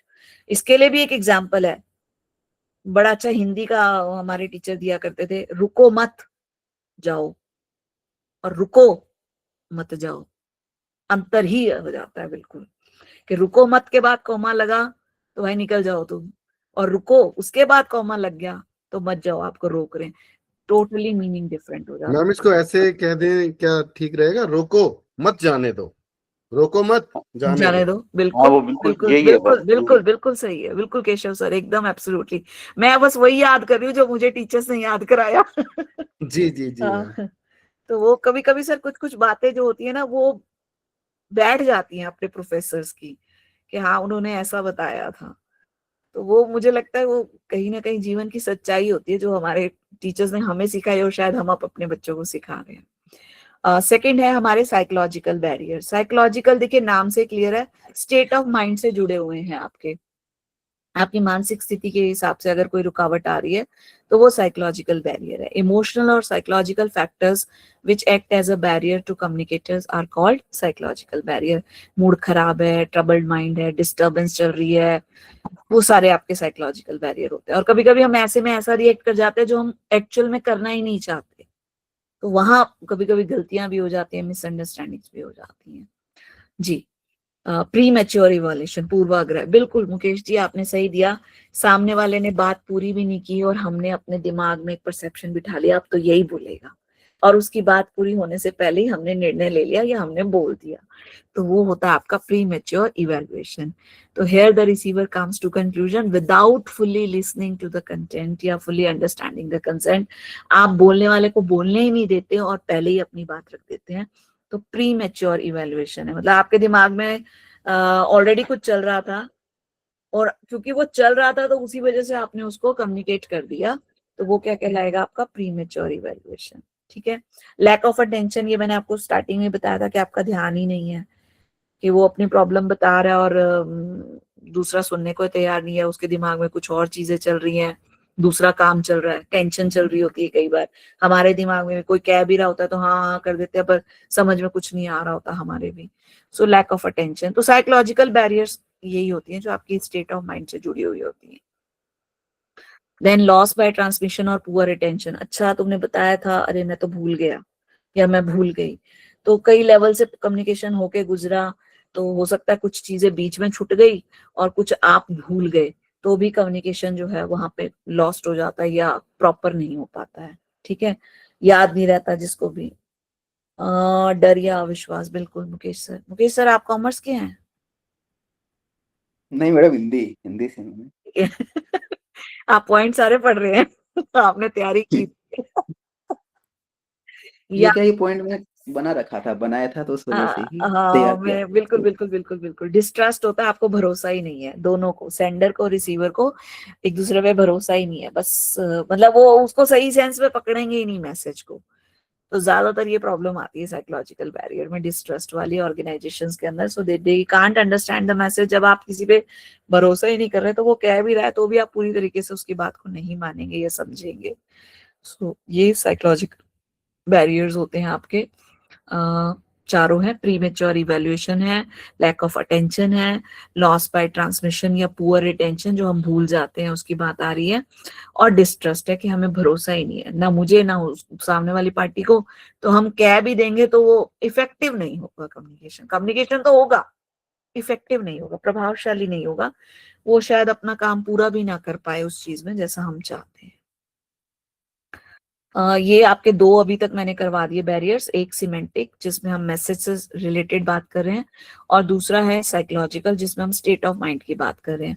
अब तीसरे होते हैं ऑर्गेनाइजेशनल बैरियर। कभी कभी ऑर्गेनाइजेशन का स्ट्रक्चर या चेन इतनी लंबी है या रूल्स इतने स्ट्रिक्ट हैं, पॉलिसीज ऐसी बना रखी हैं कि हम कम्युनिकेट नहीं कर पाते हैं, तो वो ऑर्गेनाइजेशनल बैरियर्स कहलाते हैं। ठीक है, इसके अंदर सबसे पहली ऑर्गेनाइजेशन की पॉलिसी।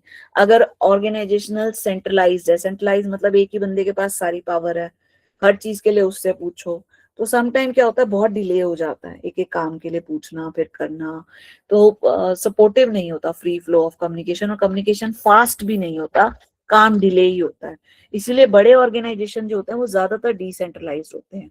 ठीक है, आप एक छोटा सा स्कूल भी होता है ना एक सिंगल सेक्शन का, उसमें भी आप काम को डेलीगेट कर देते हो, बिकॉज सेंट्रलाइज करके काम नहीं चल सकता। सेंट्रलाइज होता है जब बहुत छोटा स्केल हो, एक बंदे की दुकान है, उसने एक लड़का रखा हो तो वही सारे डिसीजन ले रहा है, वो उसको इंस्ट्रक्शन दे रहा है, वहां पे आपका चल जाता है। बट बड़े ऑर्गेनाइजेशंस में you have to decentralize the power. तो अगर आपकी पॉलिसी ऐसी है कि नहीं जी मेरे से पूछे बगैर तो कुछ करना ही नहीं है, तो फिर हर रोज का काम जो है वो अटका पड़ा होगा और वहां पे डिले होगा कामों में। तो पॉलिसी जो है वो बैरियर का रूप ले सकती है। कभी कभी रूल्स एंड रेगुलेशन ऐसे स्ट्रिक्ट बना देते हैं कि कम्युनिकेशन प्रॉपरली हो ही नहीं पाता, या लोग डरे बात करने में तो भी काम डिले हो जाता है, ये समझ नहीं आया तो पूछने में डरते हैं तब भी काम सही से पूरा नहीं हो पाता। तो ये ऑर्गेनाइजेशन का बैरियर है। देन स्टेटस, ये ईगो प्रॉब्लम वाला आ जाता है थोड़ा थोड़ा। कभी कभी सम सुपीरियर्स जो है वो ऐसा सोचते हैं कि अरे नहीं सबॉर्डिनेट से कैसे फ्रीली बात कर लें, तो और जो सबॉर्डिनेट है वो भी सोचता है कि मैं कैसे फ्री होके बात कर लूं या पूछ लूं, जैसे हिचक सी होती है जिसको आप कह लीजिए, समटाइम ईगो, समटाइम हेजिटेशन, किसी भी फॉर्म में, मतलब आपका स्टेटस जो है वो आड़े आ रहा है आपके कम्युनिकेशन के, तो कभी कभी चीजें क्लियर नहीं हो पाती, कंफ्यूजन रह जाती है माइंड में, तो वो आपका एक ऑर्गेनाइजेशन की वजह से कि हमें एक मेंटेन करके रखना पड़ रहा है, समटाइम वो डेकोरम मेंटेन करके रखना पड़ रहा है, तो भी कभी कभी कम्युनिकेशन जो है वो उसमें रुकावट पैदा हो जाती। Then complexity in organization structure, अगर बहुत बड़ा स्ट्रक्चर है आपका तो लेवल्स बहुत सारे हो जाते हैं, और तब जो इंफॉर्मेशन है अगर वो राइटिंग में नहीं है तो डिस्टॉर्ट हो जाती है और डिले तो होती ही होती है, क्योंकि लास्ट चेन तक पहुंचने में, हालांकि आज की डेट में डिजिटल इंडिया हो गया तो मास कम्युनिकेशन है। मास कम्युनिकेशन होता है आपने एक वेबसाइट पे डाल दिया, दुनिया देख रही है उसको एट ए टाइम, एक ही समय पे लाखों लोग उसको देख रहे हैं, तो वैसे तो डिले वहां पे नहीं होता। लेकिन अगर आप देखें कि कोई ईमेल आ रही है तो वो हेडक्वार्टर भेजेगा, फिर आरओ में आएगी, फिर आरओ वाले 2 दिन लगा के फॉरवर्डिंग या 1 दिन लगा के वो भेजेंगे प्रिंसिपल को, फिर प्रिंसिपल आगे सर्कुलेट करेगा, कभी कभी टाइम से आ जाती है, कभी कभी डिले भी हो जाता है उसके अंदर। तो अगर बहुत कॉम्प्लिकेटेड स्ट्रक्चर होता है तो डिले होने के चांसेस तो रहते ही हैं। डिस्टॉर्शन तब होता है इंफॉर्मेशन का जब वो वर्बल हो, ओरल हो, सॉरी, क्योंकि ओरल डिस्टॉर्ट हो जाती है, मतलब मैसेज बिगड़ जाता है, बात का बतंगड़ बन जाता है जिसको आप कह सकते हो। ये आपके ऑर्गेनाइजेशन के बैरियर है। ऑर्गेनाइजेशन फैसिलिटी, अगर प्रॉपर फैसिलिटी प्रोवाइड नहीं है, पीए सिस्टम नहीं है, कंप्लेंट बॉक्स नहीं है, सजेशन बॉक्स नहीं है, तो आप कम्युनिकेशन कर ही नहीं सकते हो। अब तो हमारे में तो ऐसा खैर है नहीं, हमारे डिपार्टमेंट में तो ये प्रॉब्लम्स नहीं है, ऑर्गेनाइजेशन फैसिलिटीज आपको सारी दी गई है, पर कई जगह पे दबा के रखा जाता है कि नहीं इनसे कम्युनिकेट ही नहीं करना या आपका बातचीत ही नहीं होगी, तो फिर वहां पे भी ऑर्गेनाइजेशन बैरियर क्रिएट हो जाता है। So 5 types of organizational barriers are policy, rules, status, complex structure या facilities। facilities वाला पॉइंट वैसे कम देखने को मिलता है, नॉर्मली जो MNCs हैं या बड़े ऑर्गेनाइजेशंस हैं इनमें फैसिलिटीज तो पूरी होती है, बट इनके रूल्स रेगुलेशन या पॉलिसी समटाइम ऐसी होती है कि फ्री कम्युनिकेशन नहीं हो पाता है। लास्ट है आपके पर्सनल बैरियर। पर्सनल मतलब आपका व्यक्तिगत है, ठीक है। साइकोलॉजिकल में स्टेट ऑफ माइंड हमने लिया था, दिमाग की स्थिति। कभी कभी वैसे हम ठीक होते हैं लेकिन कुछ दिमाग में चल रहा है, ध्यान से नहीं सुन रहे या हमें उस पर भरोसा नहीं है, या हमने पहले ही अपने दिमाग में बना लिया कि ये तो यही बोलेगा, तो वो साइकोलॉजिकल, वो बोलने वाला भी हो सकता है और सुनने वाला भी हो सकता है, दोनों पार्टीज हो सकती हैं। ठीक है। पर्सनल बैरियर्स होते हैं, जैसे मेरे अंदर मान लो कॉन्फिडेंस ही नहीं है। कल्चरल बैरियर, कल्चर बैरियर तो कोई भी नहीं होता, आत्मविश्वास की कमी होती है बिल्कुल। अब मैंने वही आपको एग्जांपल दे रही थी, कल्चरल बैरियर सर कोई नहीं होते। कल्चर में आपका क्या है, लैंग्वेज का ही बैरियर आएगा, तो अगेन वो फिर मैसेज में फॉर्मेशन में दिक्कत आएगी। कम्युनिकेट तो सर हाव भाव से भी, कल्चरल बैरियर जैसा कुछ कम्युनिकेशन के अंदर नहीं लेके चलते हैं। और मुझे लगता है कोई भी संस्कृति है सर, वो कभी रुकावट नहीं बनती, वो बल्कि रुकावट को दूर करने का काम करती है, ऐसा मेरी सोच है। पर्सनल बैरियर होते हैं कि ये आपके पर्सनल फैक्टर है, सेंडर के भी हो सकते हैं, रिसीवर के भी हो सकते हैं। ठीक है। ये है कि आपको खुद पे भरोसा नहीं है, मान लो मैं ही कॉन्फिडेंट नहीं, और मुझे सर कह दे मैडम आज आपने पढ़ाना है, नहीं नहीं सर मैं कैसे पढ़ाऊंगी, 100 लोग होंगे, वो क्या पूछेंगे, है ना, मैं तो डर जाऊंगी और वो जो मैं नहीं पढ़ा सकती। तो ये मेरा पर्सनल बैरियर है, मुझे अपने पे भरोसा नहीं है। ठीक है। समटाइम हम इसलिए डरते हैं, अरे अथॉरिटी बुरा ना मान जाए, मेरे पॉइंट ना काट ले, मेरे अगेंस्ट एक्शन ना ले ले। हम सही होते हुए भी अपनी बात कभी कभी नहीं रख पाते हैं। तो एक चैलेंज का फियर जो होता है, डर जो होता है अथॉरिटी के, वो भी हमें कम्युनिकेट करने से रोक देता है। ठीक है। तो कभी कभी सबॉर्डिनेट और सुपीरियर में जो रिलेशनशिप है, उसमें एक डर का माहौल अगर है, तो भी कम्युनिकेशन फ्रीली नहीं हो पाता या प्रॉपरली नहीं हो पाता। ठीक है। तो अथॉरिटी बुरा ना मान जाए, उस चक्कर में भी हम सप्रेस कर देते हैं अपनी बात को कभी कभी। ये पर्सनल बैरियर है, व्यक्तिगत रूप से हम लोग कर देते हैं। ठीक है। लैक ऑफ कॉन्फिडेंस, मैंने आपको बताया कि मुझे ही भरोसा नहीं, मतलब मैं कर पाऊंगी। या कभी कभी क्या होता है, सुपीरियर को ही भरोसा नहीं होता, अरे इसके बस का तो कुछ भी नहीं है ना, इसको दे के ही बेकार करना है, दूसरे को दे दो काम को, तो वो भी हो सकता है। ठीक है। अनविलिंगनेस टू कम्युनिकेट, ये हम मुंह फुलाने को कह देते हैं कि भाई मैं तो चाहता ही नहीं तुमसे बात करना, है ना, तो मैं दूसरे बंदे को फिर भी रिटर्न तो भेज दूंगा, लेकिन I don't want to talk to you. Subordinate जो है वो विलिंग ही नहीं है कम्युनिकेट करने के लिए कि भाई मेरी इसने पोजीशन खराब कर देनी है या मेरा कुछ बिगाड़ देना है, इस डर से, मतलब विलिंग ही नहीं है बात। एक होता है डरते डरते को भी कई बार कुछ कह देते हैं, पर अनविलिंगनेस मीन्स आपकी इच्छा ही नहीं है बात करने की। देन इंसेंटिव, अब कई बार क्या होता है, lack of proper incentive means कोई अप्रिसिएशन नहीं है, मैंने एक अच्छा सजेशन भी दिया, बात भी की, सब कुछ किया, लेकिन जो सुपीरियर है वो आपके कम्युनिकेशन को या आपकी बात को या आपके इनिशिएटिव को कोई तवज्जो ही नहीं दे रहा या उसका कोई रिवॉर्ड नहीं दे रहा, तो हम थोड़े से डीमोटिवेट हो जाते हैं, यार क्या फायदा कहने का, सुनता तो है नहीं, या सुन लेगा कौन सा हमें क्रेडिट दे देगा। तो ये हमारे दिमाग में भी ये, हालांकि साइकोलॉजिकल और पर्सनल आपको थोड़े थोड़े मिलते जुलते से लगेंगे, है ना, तो कभी कभी हम भी इसमें कंफ्यूज हो जाते हैं। बट पर्सनल बैरियर मीन्स आपको कोई रिवॉर्ड या अप्रिसिएशन नहीं मिला, इसलिए आपने कम्युनिकेशन छोड़ दिया, तो वो आपका पर्सनल बैरियर है। ये 4 तरीके के बैरियर्स हैं आपके, व्यक्तिगत, आपके दिमाग से संबंधित, आपके ऑर्गेनाइजेशन से संबंधित और आपके मैसेज से संबंधित। ठीक है।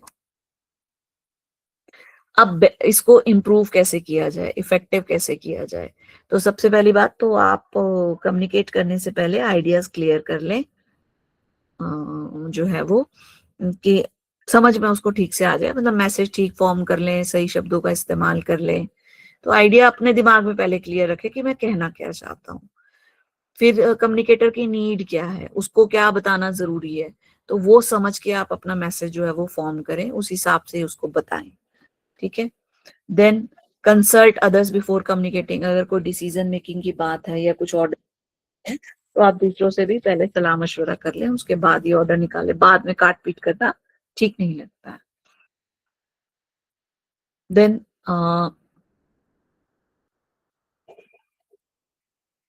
Beware of the language, tone and content of the message, है ना, आपकी जो भी लैंग्वेज आप यूज कर रहे हैं, आपका जो लहजा आप यूज कर रहे हैं या जो मैसेज का कंटेंट है, वो किसी भी तरीके से जो है वो किसी भी पर्सन को हर्ट करने वाला या गलत मैसेज देने वाला नहीं होना चाहिए। सो ये चीजें हमें ध्यान रखनी है। और कम्युनिकेशन बैरियर को सबसे अच्छा इफेक्टिव बनाता है लिसनिंग स्किल्स। एक अच्छा कम्युनिकेटर वो है जो बात को ध्यान से सुनता है, वो अच्छा कम्युनिकेटर है। ना कि वो कि जो बार बार बोलता जाए। बी ए गुड लिसनर, और एक इससे पहले पॉइंट था एंश्योर प्रॉपर फीडबैक, फीडबैक जरूर लेते रहें कि बात समझ में आई है नहीं आई है, ताकि इम्प्रूवमेंट की जा सके। और be a good listener is the most important point for a good communication, क्योंकि जब तक आप सुनेंगे नहीं आप समझेंगे नहीं, और समझेंगे नहीं तो बात बनेगी नहीं। ठीक है, तो पेशेंट लिसनिंग बहुत सी बार मेजॉरिटी ऑफ प्रॉब्लम्स को सॉल्व कर देती है। हम लोगों की आने वाली पीढ़ी में तो शायद ये लेवल भी खत्म होता जा रहा है पेशेंस का। पुराने वालों में हमसे ज्यादा था, हम में थोड़ा कम हो गया, आने वालों में धीरे धीरे डिक्लाइन होता जा रहा है। और कहीं ना कहीं आप देखेंगे बहुत सारी समस्याओं की जड़ ही इम्प्रॉपर कम्युनिकेशन है। अगर वो ठीक से बातचीत हो जाए तो मनोवैज्ञानिक समस्याएं आधी से ज्यादा खत्म हो जाती हैं लोगों की।